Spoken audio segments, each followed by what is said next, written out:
I'm going to just go ahead and kick it off here with some brief remarks. Again, everyone, thank you for joining us this evening. I'm Tiana Ellington, the Assistant Director of Chapter and Regional Programming with the Alumni Association of Case Western Reserve University. And I hope that everyone and their loved ones are being safe and healthy.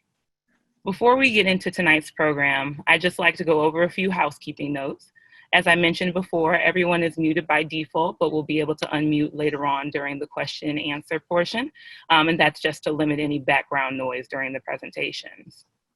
So that I know who you are, if you can, please rename yourself under participants and the more option. That'll just help me out later on for attendance. And just a few campus updates.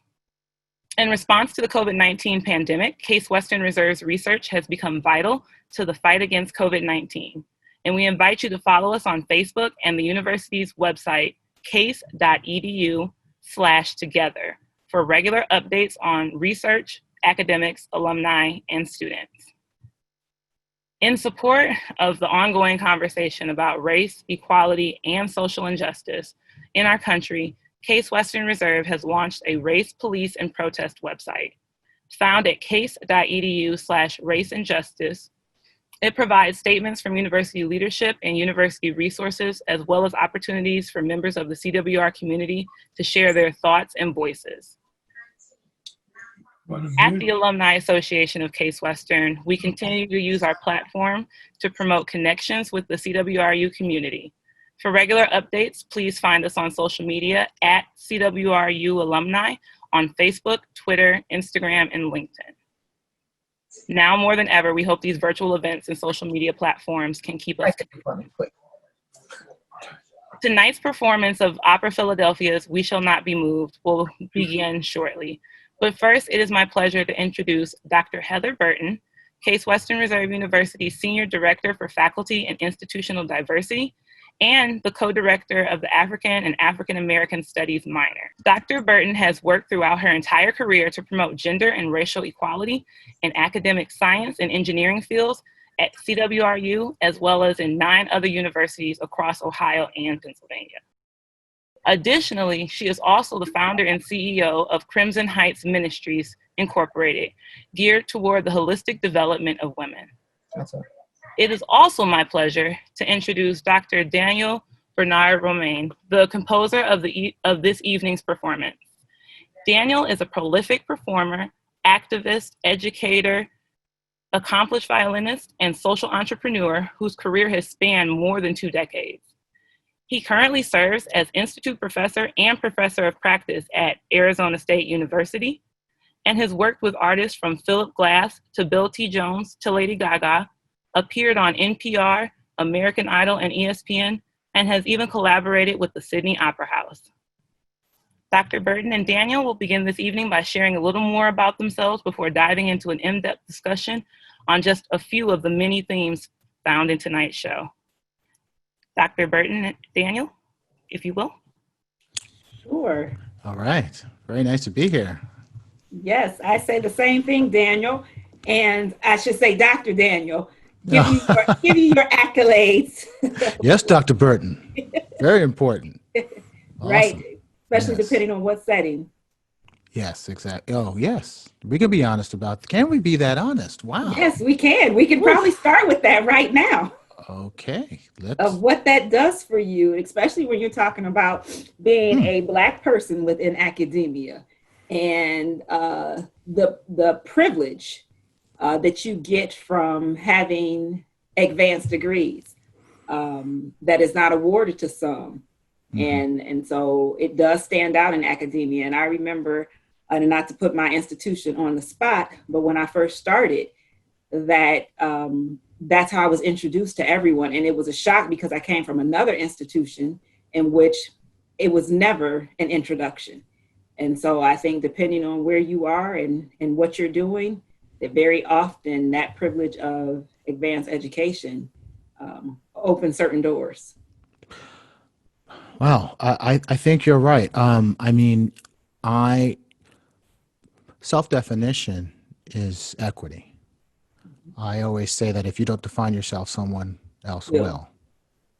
I'm old enough to have been referred to as a composer, Negro composer, African American composer, Black composer. And about 20 years ago, I was very specific in referring to myself as a Black Haitian American composer. In fact, I was so adamant about it that if you Google search Haitian American composer right now, I think I come up first. But I say that because, not for ego, I say that as right. That, this is similar to, I've always referred to Black people with a capital B. Mm-hmm. Always. Always. Just for so many reasons, Mm-hmm. right?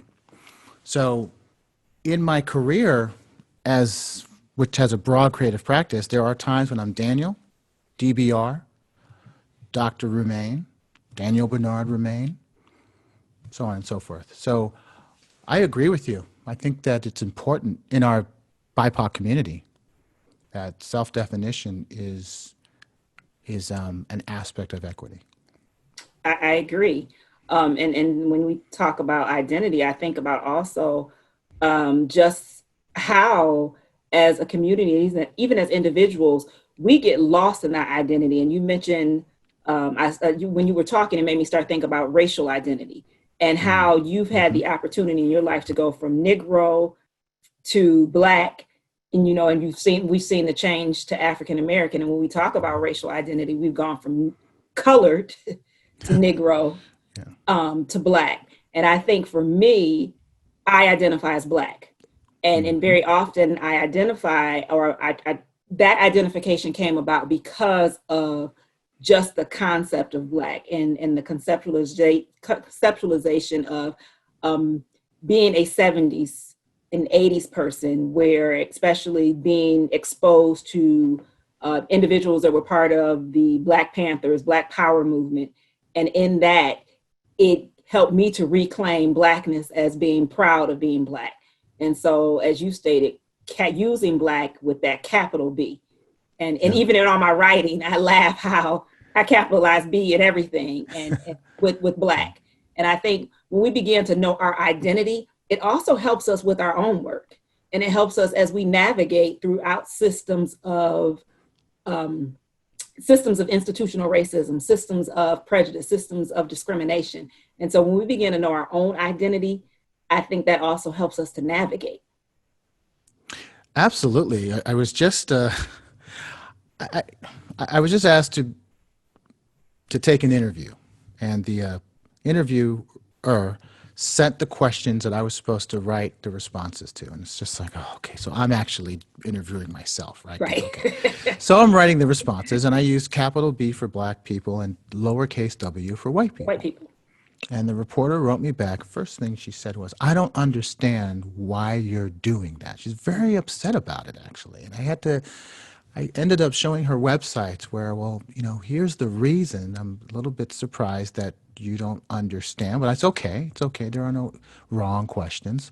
But even after sending the websites and the explanations and the notion of affirmation and the decentering and the notion of white bias, white privilege, you talk about it, there was still, I could tell in her responses, this kind of agitation. Mm-hmm.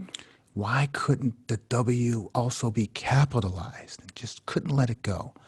And then I remember thinking, wow, is she going to publish it the way I wrote it or the way she wanted it to be? And to her good credit, she did publish it with the lowercase w's, and that's fine.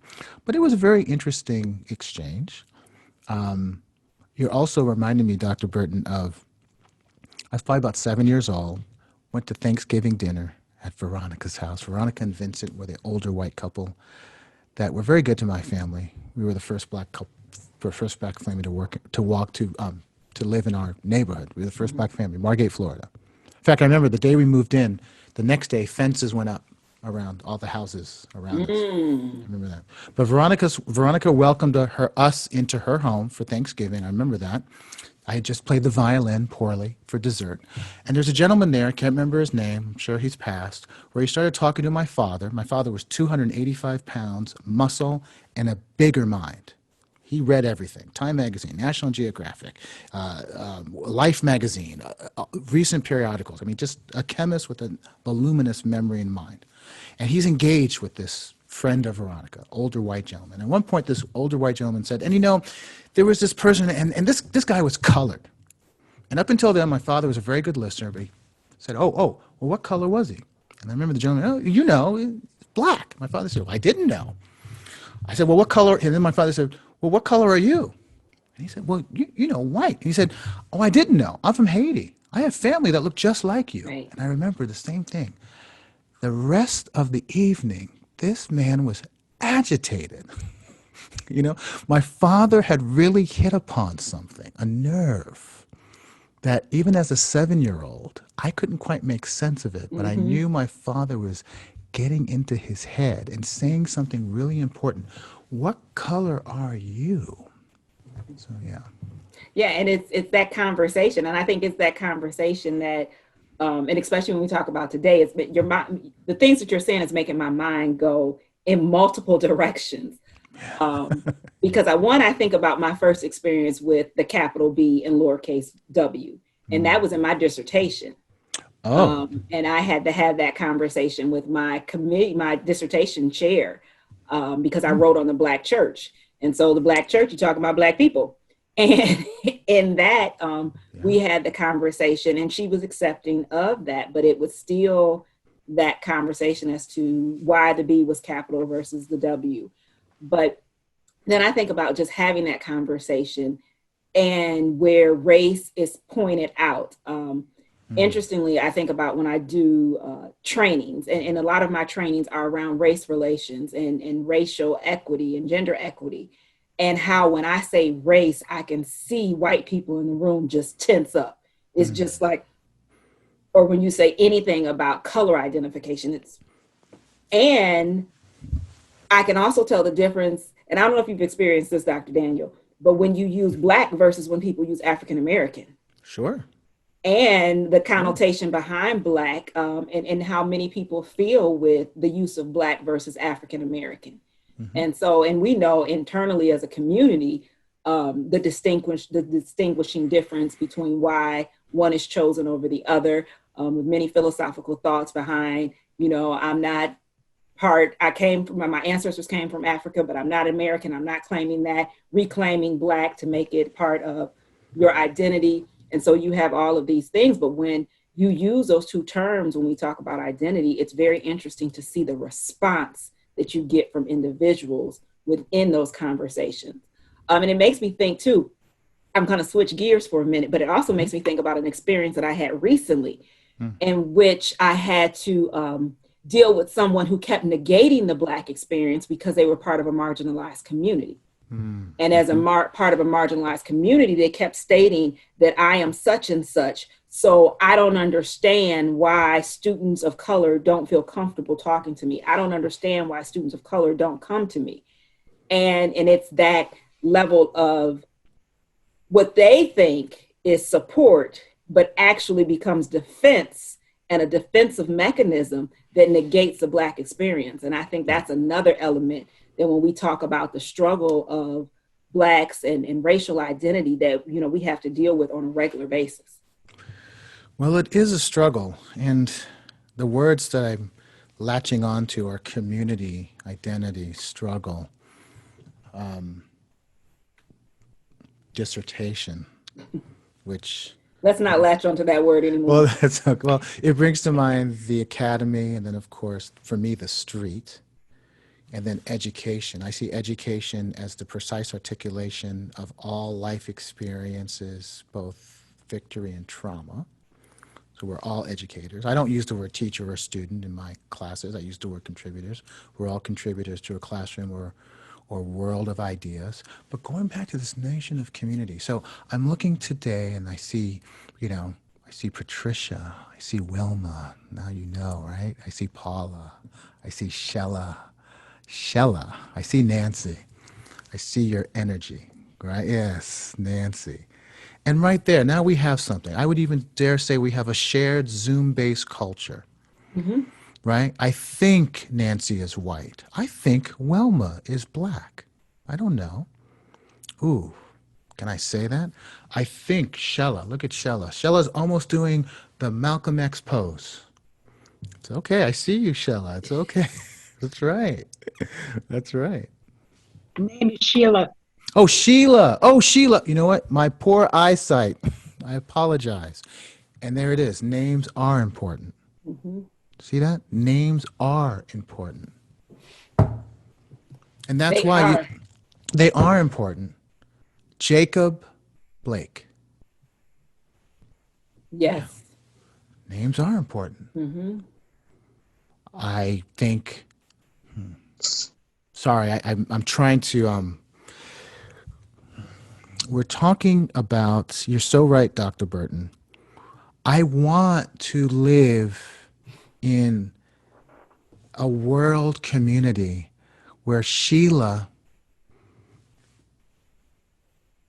can speak her truth, and it's important. And Nancy and I can share something that's important. But the truth is, if we're going to talk about the truth, that the minute I step outside of this community, out into that world, Nancy, Sheila, we're not the same. And in an instant, the wrong law enforcement officer on the wrong day, at the wrong time, in the wrong place where there's no more witnesses, nobody filming. You think he's the only one, by the way? I end up with 7 bullets in my back. No, no, no. I'm not talking to you. I'm saying to this community, that's what I'm scared of. I've got a son. This is his bed. Yeah, he might look like me, but even as he gets older, at what point does he become a threat? And the question for our community, this one right now, see what just happened? I'm trying to resist. I'm trying to be professorial. Can I be angry for a second? Yes. I just declared we're a community. Protect me. Protect my son. What are you going to do about it? You're not held captive. Are you going to call? Please, call. You know, everybody here probably has a cell phone. Call the police chief tomorrow and tell him you pay taxes, you want protection. You want protection for every black man in your community, every BIPOC person in your community, because I said so. Now, let me just take a minute. I'm so sorry. I don't want to go there with you just yet. We don't know each other. But Dr. Burton is talking about community. And I thought and I feel in any community, because we're going to talk about opera, in any community we can tell the truth, we can feel it too. But I think you touched on something which is very pertinent, and that's the word truth. Mm. And paraphrasing the quote from Malcolm X, when he talks about teaching a black man the truth, that he's heard the lies of the white man for so long, how do you even recognize the truth? And I think when we talk about community, and whether we're looking at the Zoom community, as you called some of the names on the Zoom community, or we're looking at the Black community, the white community, the Asian community, when we think about truth, we have been taught historically so wrong that, and for so long, that we don't recognize what truth is. And so, Dr. Daniel, you bring up a valid point in identifying what is truth and recognizing truth, recognizing police abuse of power, recognizing police brutality, recognizing a system of oppression within the police department, as Michelle Alexander pointed out, the new Jim Crow. And when we think about the system and the penal system of what happens to Black males, even Black females, and Breonna Taylor was asleep in her bed. She was not walking down the street. She was asleep in her bed. And the person that they were after was in police custody. Again, a broken system in which we're operating, in which we're trying to operate. And not only are we operating, but we're operating in this space of preconceived notions and biases and stereotypes about the big Black man, the scary big Black man, the scary Black woman. I was listening to the other day an interview in which they were talking about Crispus Attucks and being killed during the Boston Tea Party, and how John Adams even admitted to the killing of Crispus Attucks because of him being a big Black man. And if we're thinking of 1700s and our Black men were being killed for the same reason that they're being killed in 2020, just now, August 25th, August 24th, when Jacob Blake was shot. If we're talking 1700s, 2020, and we're talking truth, truth is the reality that racism is real. And I think you and I have had this conversation before of the acknowledgement that racism exists, the acknowledgement that there is a difference in the races that we don't want to recognize, we don't want to talk about, we don't want to discuss, and we want to shy away from. And so I think that word truth is such a powerful word when we use it, especially like you said, when we use it in the academy and in academic settings. When we think about our textbook, think about the high school textbooks, think about the middle school textbooks of what our students are learning within the educational system. And they're still learning from a racist European perspective. And until we get to a perspective which includes all within the history, then we still are going to be in this untruth or what I can't even think of now, but just skewed vision. I was trying to think of the alternative facts. Oh, baseball alternative facts. Alternative facts. I think, we have to really recognize, and I appreciate, your passion and your concern as not only a Black male, but a Black father to a Black son. And the safety of that Black son every day that he walks out of the front door. Yeah. And from the day that he walked, from the time that he starts maturing. And if we go and look at Tamir Rice was 12 years old. And we think about the adolescence. And even the term when we talk about race and Black children, adultification, and how in the education system, the expectation that we have on Black children versus that we have on white children. And the same behaviors, Black children are being suspended at a higher rate. They're being expelled at a higher rate, and they're always in trouble because of their behaviors, which are synonymous with the behaviors of white children. But because of the expectation that society has put on Black and brown children, this is what we get. Okay, so I didn't mean to rant either, but it's okay. You took me to a whole nother all feeling. It's feeling. Right. We won't talk about health disparities, but I will go on to something else first. Sure. Wow. Well, and I think, are we going to be able to take questions and comments from people? Yes, too, I think we are. And I was over here reading the chat because there was someone who had said something. Sure.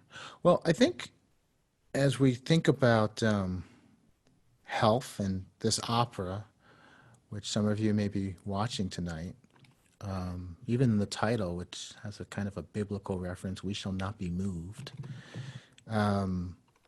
I think one way to think about this is that I think the performance that you will watch, have watched, or will watch was a matinee.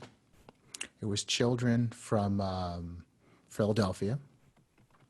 I don't want to say that, a challenged part of Philadelphia, who were seeing, in some cases, maybe an opera for the first time. How wonderful for them. Because what they saw was a cast of mostly BIPOC people. The lead protagonist, the lead singer, is a spoken word artist entitled Unsung. In fact, the two lead characters are two women of color, one of whom is a wonderful opera singer who regularly sings at the Metropolitan Opera, Kristen Chavez. I think that's right, Stephen.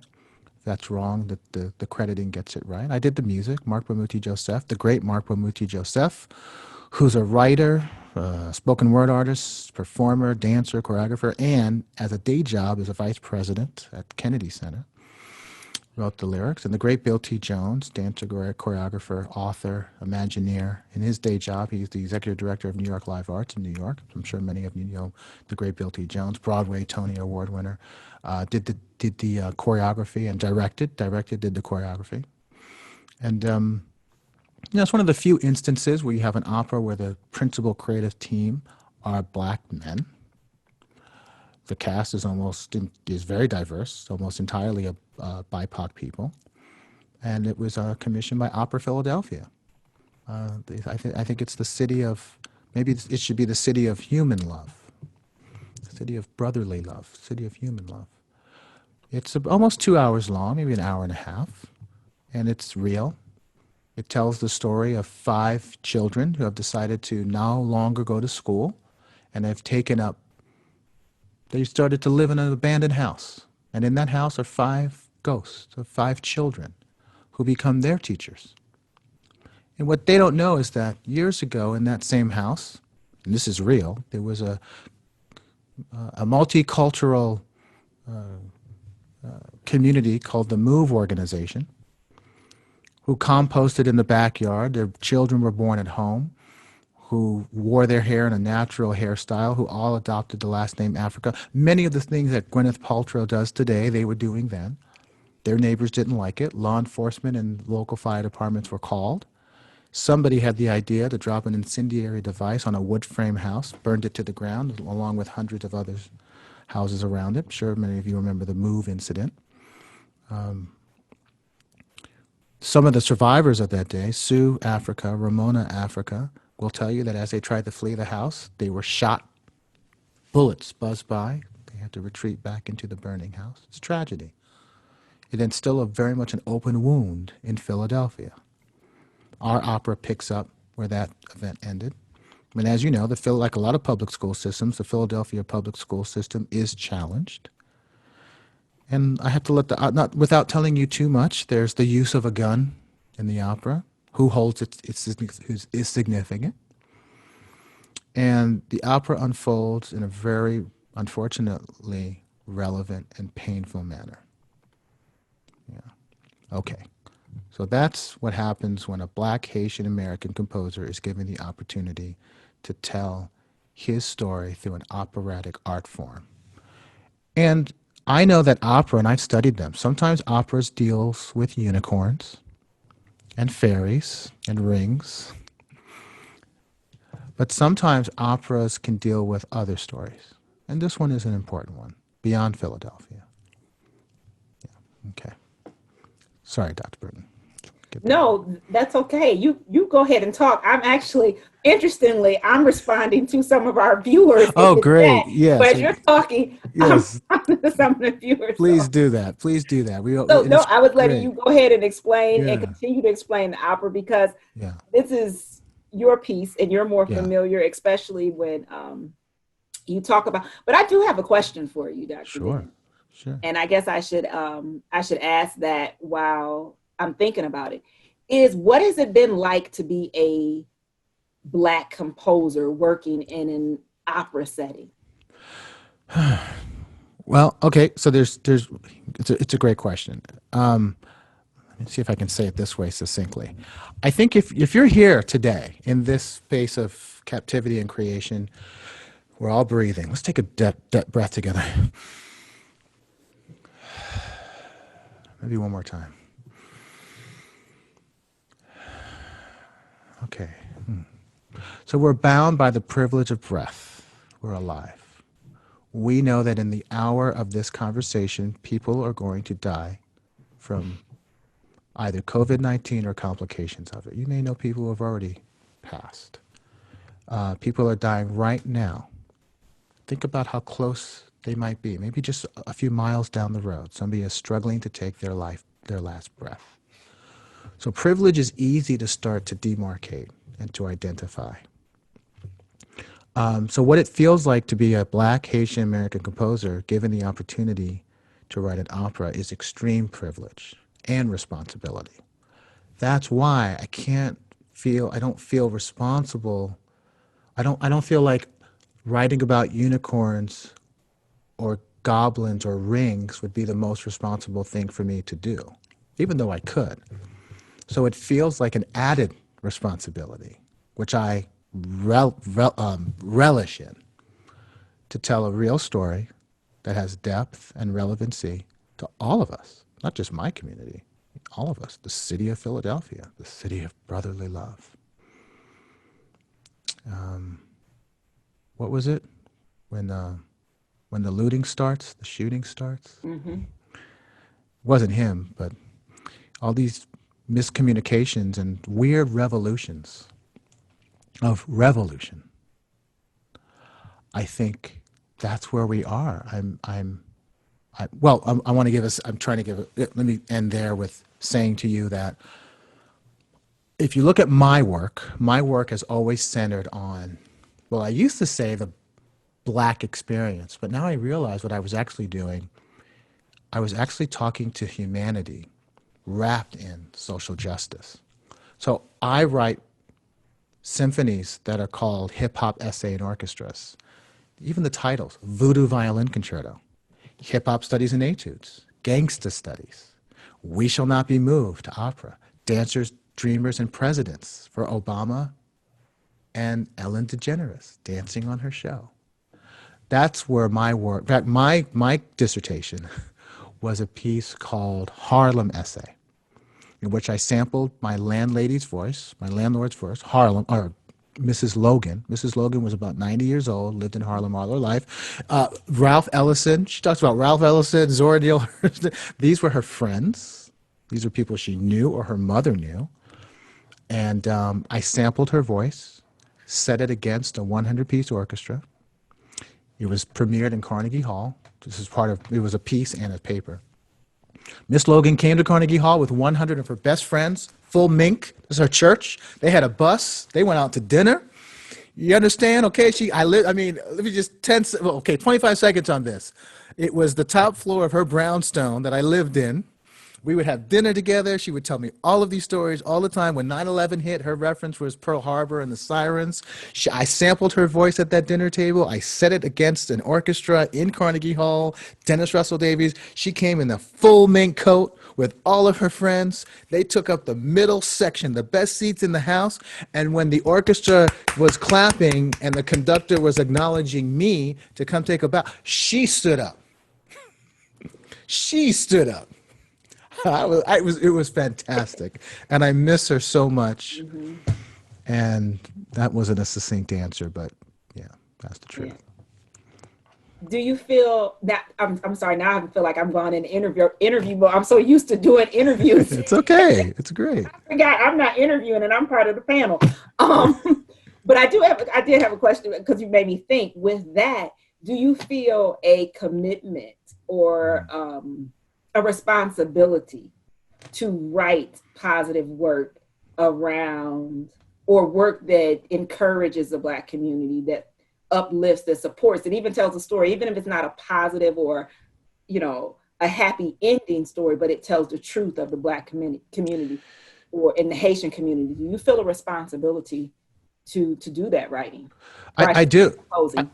I do, and as a parent now, speaking to Nancy in the chat, or I'm so sorry, Janvi in the chat, look, I see it this way: if there are children in your community, they're your children. They really are.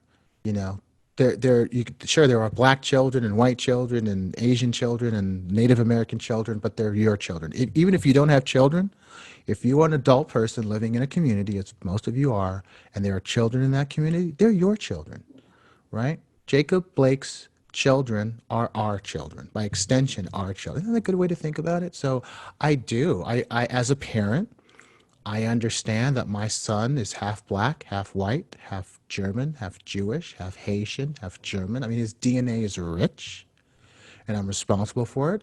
In this part of Massachusetts, where I am right now, I live in New York City, Massachusetts, and Tempe, Arizona. He doesn't have, and his friends don't have, a lot of Black male role models. I'm it. And, he's navigating a very different world. He told me about Tulsa and what was going on TikTok, and he wanted to buy tickets to the Republican National Convention, and I said no. I didn't understand what was happening, revolution, until after the fact. Yeah. That they were able to shut that thing down. And he said, 11 years old, he said, "Dad, we're saving lives." You dig? He knows about Claudia Conway, the daughter of Kellyanne Conway. Mm-hmm. Alternate facts. So without getting too political, I feel that as a composer and principally as a father, I know that I'm co-parenting not only with his mother, and we do get along. I'm divorced, truth. But I'm co-parenting with his friends. I'm co-parenting with his phone. I'm co-parenting with that flag. See what he sleeps under? Since the day he was born. That's the Haitian national flag. Haiti's flag. I'm co-parenting with you, Dr. Burton. He might be online. He does that. He likes to come in and sneak in and suddenly, oh, Zach. Or he has this whole thing. But I also feel, Dr. Burton, that I feel reassured that the four facets of, as we've talked about, truth and reconciliation, and perhaps rehabilitation, is acknowledgement, accounting, accountability, apology, and then action. Mm-hmm. And Dr. Burton, I can say to you, I haven't always gotten it right when it comes to black women. I have an older sister and a younger sister. I can't speak for black women. I have to be reminded of that. Okay. I know that I have to account for my own equity audit. I have not commissioned black women, and I could have. And I will. I apologize. I see Sheila, and if my mother was here, Sheila, right now, I know what she'd say. She'd say, "Oh, thank you. Are you hungry? Can I order something for you? I did my prayers today." She'd want to know about your faith. She'd go right there. And then she'd want to know about your mother, your father. There'd be something about your eyes, Sheila, that I know if my mother were here, she'd just want to talk to you. And then gloat, hopefully, well, she'd say to you, "I hope he's not embarrassing me." And then she'd tell you all the horrible, embarrassing things I've done over the years. Because she'd want to be your friend. She made that. See that right there? That's a frame. My son was about 4 months old. She took his clothes, put him in a frame. Now she has vascular dementia. She doesn't remember making that at all. There's no memory of it. But one day I think to myself, Zachary might be 80, 90 years old, holding that frame, talking about his Nana. And then you can have action. I know we're going to take questions from you now, but Dr. Burton, maybe we can start off our question and comment period with, how do you feel about action?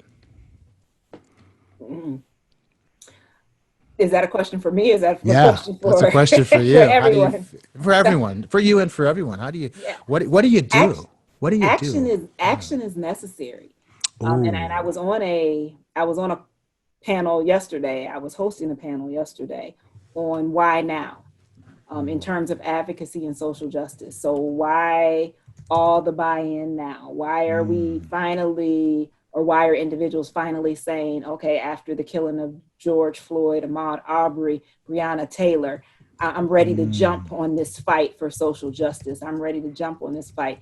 And the word action, one of the panelists used, and I elaborated on that word.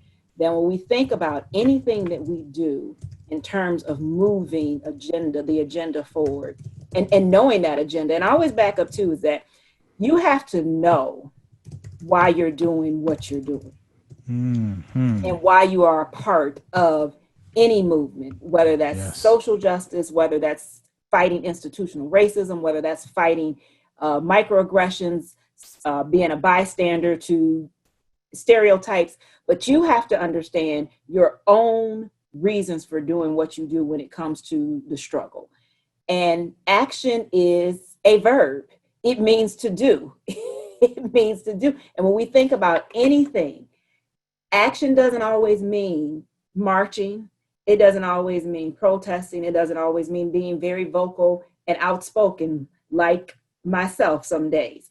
But action can be in the smallest things of writing a letter to your senator, writing a letter to your congressperson, checking your neighbor for the language or the words or the discriminatory words that are used in their conversation.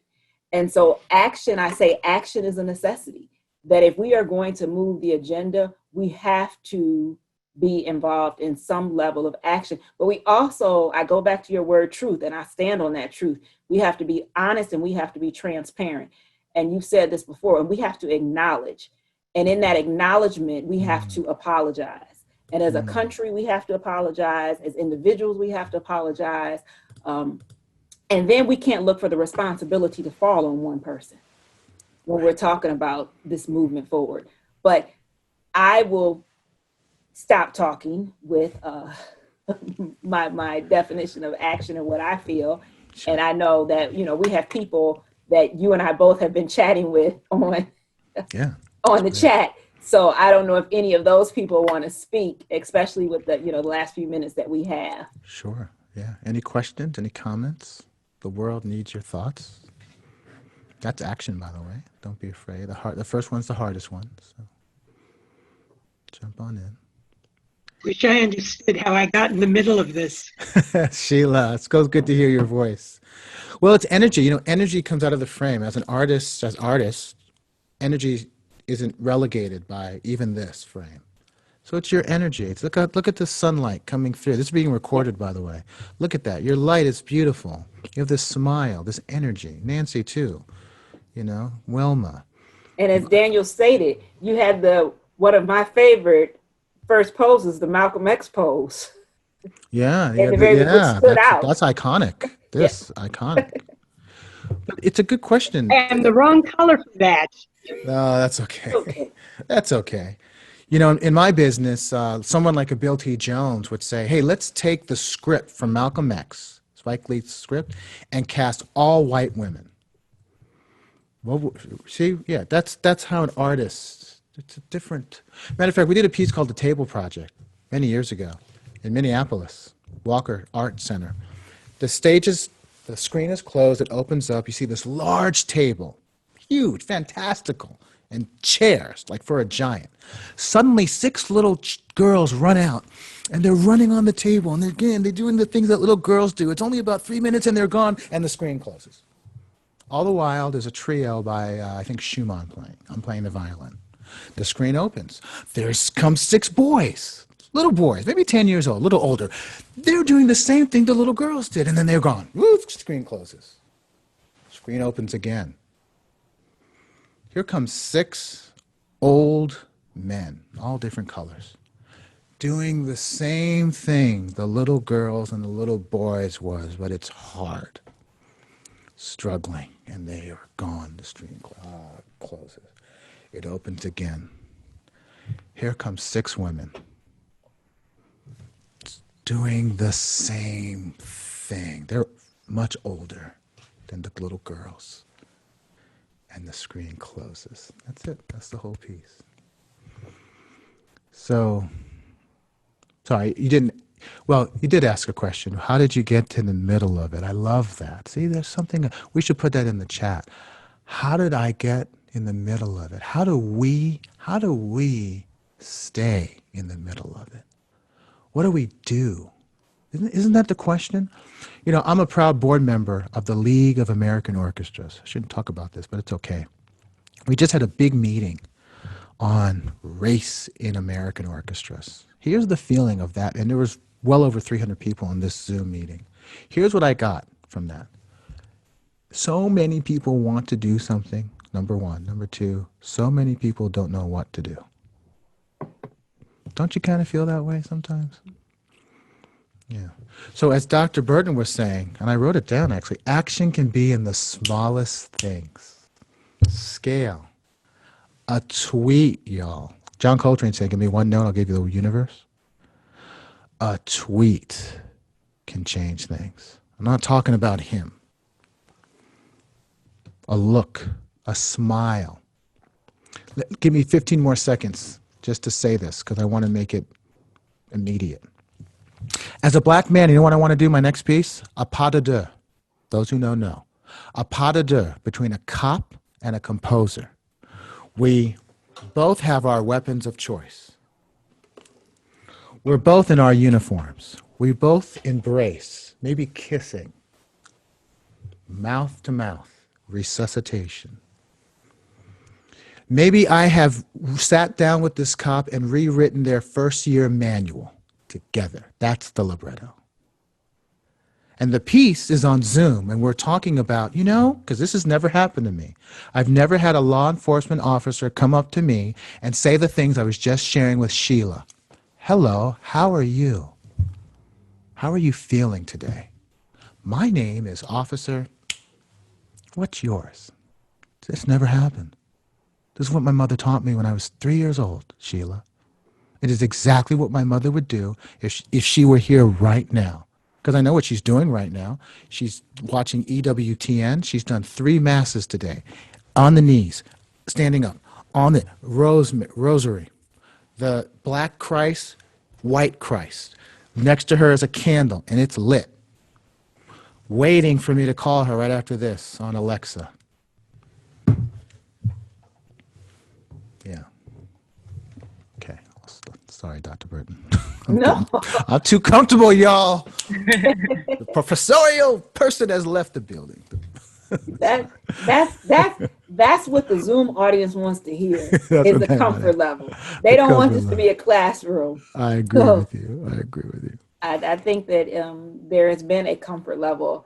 And Yes. Tiana, I'm not sure. I see you unmuting, so I think that means that we are over time. Oh, It's okay. I was going to say, if anyone else has any questions, you can drop yeah. them in the chat. I will get them to Dr. Burton and Dr. Daniel. After the performance, we might still have time to revisit, but doesn't have to be the end of this conversation at all. Agreed. Agreed. Well, thank you, Tiana. Thank you. Thank you, Dr. Burton, Dr. Daniel. Thank you, Dr. Burton. Thank you, Yes, thank Stephen. you for having us, Dr. Daniel. I enjoy talking with you Agreed, Nancy. and Agreed. sharing, and especially sharing your knowledge, your wisdom, and your talent. I appreciate that. You know, you're right. I believe, Nancy just said, I believe we all need to love each other from both sides. Hey, I love that. Take it over. What is your pledge of allegiance? I pledge to be better, to do better, to see the beautiful, to see beyond race as I love my black body. Mhm. That I don't know about the human race. Do all lives matter? I don't know, but sometimes black lives don't. But I do believe, I declare my love for Nancy and Sheila and Wilma and Kat and Margot and Rachel and Tiana and Stephen and Marilyn and Paula, and for Opera Philadelphia. And, you know, I see you, I need you, God bless you, and may the universe keep you. Leave it at that. Leave it at that. See you, Thank you. Marilyn. Thank you. Thank you.